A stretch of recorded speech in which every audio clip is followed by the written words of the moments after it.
Hi guys, it's Dan from Dirt Diggler here. New video for you, and this one is all about how to set your sag on your bike.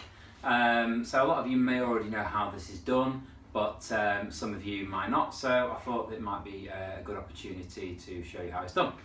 What you're going to need to do first of all is, as you can see, I've got all my bike gear on. So I basically need you to put on everything that you would wear when you actually go out on the trails on your bike, including filling your camel pack up, okay? You need to be exactly as you would be when you're out on the trail, okay?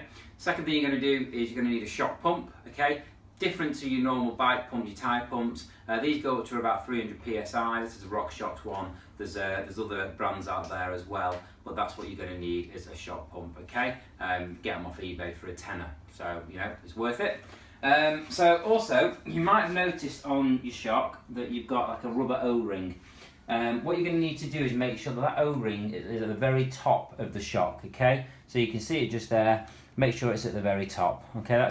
And the second thing I'd do on your shock is I'd just put it on an open setting, all right? If you've got a shock that has different settings, just make sure it's on the open one, the softest one. Okay, so what we're going to do is we're going to see what mine's set at the moment. Don't jump on your bike up and down. All I want you to do is sit on it, lift your feet off the ground, okay? Make sure the weight of your body is at the back of the bike. Lift your feet off. That's all you've got to do. No jumping up and down, and then stand off and we'll have a look. Okay, so what we're looking for here is about 30% sag, all right? Some people do 25. I personally like it around 30. We're not there, okay? It should be higher up than that. We're kind of at about 45% sag there, so we need some air in there. So pushing that back up, we're going to undo the valve cap, okay? We're going to attach our shock pump. I'm not sure what I'm running at the moment. It's around 210, I think. 200, so let's get it up to about 210, 215.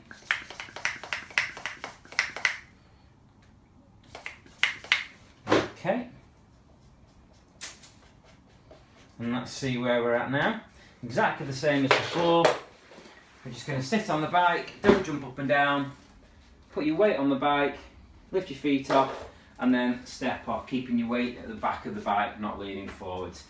So as you can see, we're now at more of a 30% on the O-ring, okay? So I'm happy with that. Like I say, we're not going to talk about rebound settings or anything like that today, just how much air should be in your shock.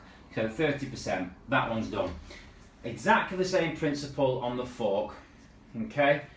You might have an O-ring. If you don't have an O-ring, you could use anything. You could use a cable tie, but something that isn't going to mark your stanchion, obviously, okay? So, as you can see, I've got a nice red O-ring there.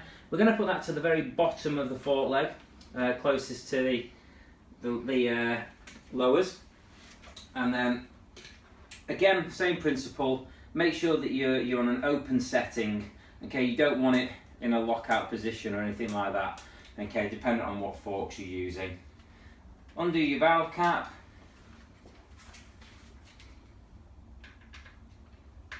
It's really quite straightforward at the end of the day.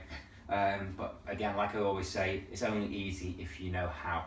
So, I'm currently running at about 50, 60, 70% there, 70 psi. Same rules apply. You want about 25 to 30% sag.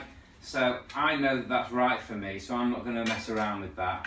But I'll just show you where your body needs to be on the bike. Alright, so a lot of people, this is where they go wrong.